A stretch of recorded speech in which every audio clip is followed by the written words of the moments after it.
Welcome back to my channel Tuition here. आप लोगों ने कुछ ऐसे लोगों को देखा होगा जो अपने आप को सही साबित करने के लिए कुछ भी करते हैं, चाहे उनकी वजह से किसी दूसरे का कोई नुकसान ही क्यों ना हो जाए। क्या ये लोग सही होते हैं? नहीं, ऐसे लोग दरअसल अंदर से बिल्कुल अकेले होते हैं और अपने दर्द को छिपाने के लिए अपने आप को स्ट्रांग दिखाते हैं। यह कहानी सायरा की है, जो 10वीं कक्षा में पढ़ती थी। उसमें एक बहुत बुरी आदत थी, उसे दूसरों को परेशान करने में बहुत मज़ा आता था। एक दिन वे अपने स्कूल के प्लेग्राउंड में अपने दोस्तों के साथ बैठी हुई थी। तभी वहाँ से उन्हीं के स्कूल की 2nd क्लास की लड़की निकली, जिसका नाम राधा था। सायरा और उसके दोस्तों ने उसका स्कूल बैग खींचा और हवा में उछालते हुए एक दूसरे की ओर फेंकने लगी। राधा रोने लगी कि मुझे मेरा बैग वापस कर दो, लेकिन उन्हें तो बस अपने इंजॉयमेंट से मतलब था। वे जोर जोर से रोने लगी। तभी सायरा ने उसका बैग हवा में उछाला और ज़मीन पर फेंक दिया। राधा का बैग बिल्कुल गंदा हो चुका था। उस छोटी सी बच्ची ने रोते रोते अपना बैग उठाया। तभी सायरा ने उसे धमकाते हुए बोला, अगर तुमने इस बारे में किसी को कुछ बताया तो मैं तुम्हें और परेशान करूंगी। वे बच्ची डर गई और अपनी क्लास में चली गई। तभी सायरा और उसकी दोस्त भी वापस अपनी कक्षा में चली गई।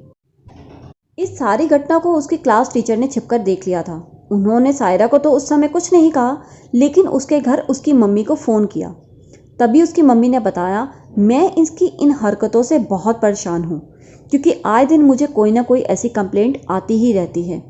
तभी टीचर ने इसके पीछे का कारण पूछा, तो उन्होंने बताया कि इसके अलावा मेरा 5 साल का बेटा भी है और मैं उसकी ओर ज़्यादा ध्यान देती हूँ।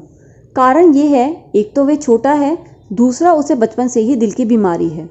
डॉक्टर ने उसका ज़्यादा ध्यान रखने के लिए बोल रखा है, लेकिन इसे ये सारी बातें मजाक लगती हैं, क्योंकि इसे लगता है कि वे तो आम बच्चों की तरह खेलता कूदता है।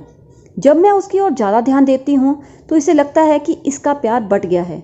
इसी कारण ये अपने छोटे भाई को भी पसंद नहीं करती और घर में तो ये कुछ कर नहीं पाती, लेकिन बाहर जाकर दूसरों को परेशान करती है और अपनों से छोटों को धमकाती है। टीचर सारी बात समझ गई। तभी वे सायरा की क्लास में गई और सभी बच्चों से बोली, आज हम पढ़ाई नहीं करेंगे। सभी बच्चे खुश हो गए। तभी वे बोली, आज मैं आपको एक कहानी सुनाऊंगी। ये कहानी एक बच्ची की है जो बचपन में तो पढ़ाई में बहुत अच्छी थी, लेकिन आगे बढ़ते बढ़ते उसका ध्यान पढ़ाई से हटना शुरू हो गया, क्योंकि उसका ध्यान पढ़ाई से ज़्यादा तो दूसरों को परेशान करने में था।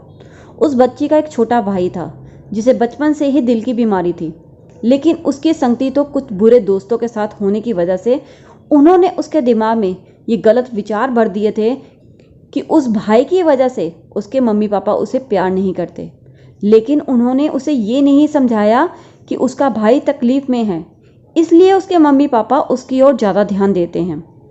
कहानी सुनते सुनते उसे ऐसा लगा जैसे टीचर उसी की कहानी सुना रही हो, क्योंकि वे भी अपने दोस्तों की बातों में आकर ही ये सोचती थी कि उसके भाई की वजह से उसके मम्मी पापा उसे प्यार नहीं करते।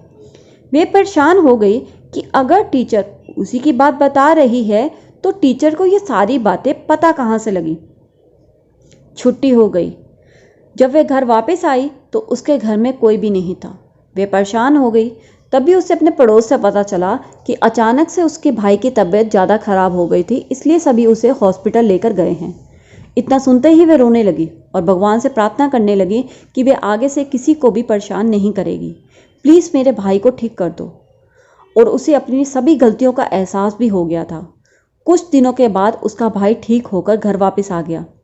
अब वे सबके साथ मिलकर रहने लगी और उन सब से भी माफ़ी मांगी जिन्हें वे परेशान करती थी।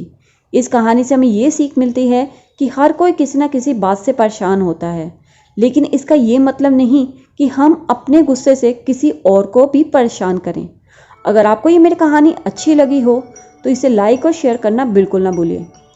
अगर आप मेरे चैनल पर नए हैं तो प्लीज़ मेरे चैनल को सब्सक्राइब कर लीजिए।